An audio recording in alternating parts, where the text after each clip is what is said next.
Hi all, ಎಲ್ಲರೂ ಹೇಗಿದ್ದೀರಾ? Welcome to Aishu vlogs Kannada. Kanakapura ರೋಡಲ್ಲಿ ಫ್ಯಾಷನ್ ಫ್ಯಾಕ್ಟ್ರಿ ಇದೆ, ಗುಬ್ಲಾಳ ಮೇನ್ ರೋಡ್ ಹತ್ರ. ಅಲ್ಲಿ ರೀಸೆಂಟಾಗಿ ಸಣ್ಣ ಸಣ್ಣ ಕಾರ್ಟ್ಗಳಲ್ಲಿ ಫುಡ್ ಸ್ಟ್ರೀಟ್ ಥರ ಸ್ಟಾರ್ಟ್ ಮಾಡಿದ್ದಾರೆ. ಸೊ ನಾನು ನನ್ನ ಹಸ್ಬೆಂಡು ಲಾಸ್ಟ್ ಸಂಡೇ ಟ್ರೈ ಮಾಡೋಣ ಅಂತ ಹೇಳಿ ಮೊದಲಿಗೆ ಹೋಗಿದ್ದೇನೆ ಉಡುಪಿ ಹೋಳಿಗೆ ಮನೆಗೆ.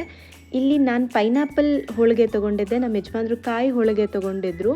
ನನಗಂತೂ ಟೇಸ್ಟ್ ತುಂಬಾ ಇಷ್ಟ ಆಯಿತು. ನೀಟಾಗಿ ಬೇಯಿಸಿದ್ರು ಆ್ಯಂಡ್ ಕ್ವಿಕ್ಕಾಗಿ ಸಹ ಕೊಟ್ಟರು. ಟೇಸ್ಟು ನನಗೆ ಇಷ್ಟ ಆಯಿತು. I highly recommend this. ಅದಾದಮೇಲೆ 99 ವೆರೈಟಿ ದೋಸಾದಲ್ಲಿ ನಾನು ಮೈಸೂರು ಮಸಾಲೆ ದೋಸೆ ತೊಗೊಂಡಿದ್ದೆ. ಟೇಸ್ಟ್ ಓಕೆ ಅನ್ನಿಸ್ತು. ಕೊಟ್ಟಿದ್ದು ಪ್ರೈಸ್ಗೆ ಐ ಥಿಂಕ್ 70 ರುಪೀಸ್ ಏನೋ ಪೇ ಮಾಡಿದ್ದೆ ನಾನು. ಓಕೆ ಅನ್ನಿಸ್ತು ನನಗೆ. ಅಂಥ ಏನು ಎಕ್ಸ್ಟ್ರಾಡ್ನರಿ ಅಥವಾ ವಾಪಸ್ ಹೋಗಿ ತಿನ್ನಬೇಕನ್ನೋ ಥರ ಏನು ಆ ರೇಂಜಿಗೆ ಏನಿರಲಿಲ್ಲ. ಅದಾದಮೇಲೆ ಇಲ್ಲಿ ಹರಿ ಸೂಪರ್ ಸ್ಯಾಂಡ್ವಿಚ್ ಅಂತ ಇದೆ, KFC ಮತ್ತು ಎಂಪೈರ್ ಹೋಟ್ಲು ಆಪೋಸಿಟಲ್ಲೇ ಇದೆ. ಇದು ಅಷ್ಟೇ ಓಕೆ ಅನ್ನಿಸ್ತು. ಯಾಕಂದರೆ ಅದು ಗ್ರಿಲ್ಡ್ ಸ್ಯಾಂಡ್ವಿಚ್ ಥರ ಮಾಡಿರಲಿಲ್ಲ, ಅವರು ಜಸ್ಟ್ ರೋಸ್ಟ್ ಮಾಡಿ ಬ್ರೆಡ್ನ ಕೊಟ್ಟಿದ್ರು. ಅದಾದಮೇಲೆ ಲಾಸ್ಟಿಗೆ ಡೆಸರ್ಟಲ್ಲಿ ಎಂಡ್ ಮಾಡೋಣ ಅಂತ ಅರುಣ್ ಐಸ್ ಕ್ರೀಮ್ ತಂದ್ವಿ.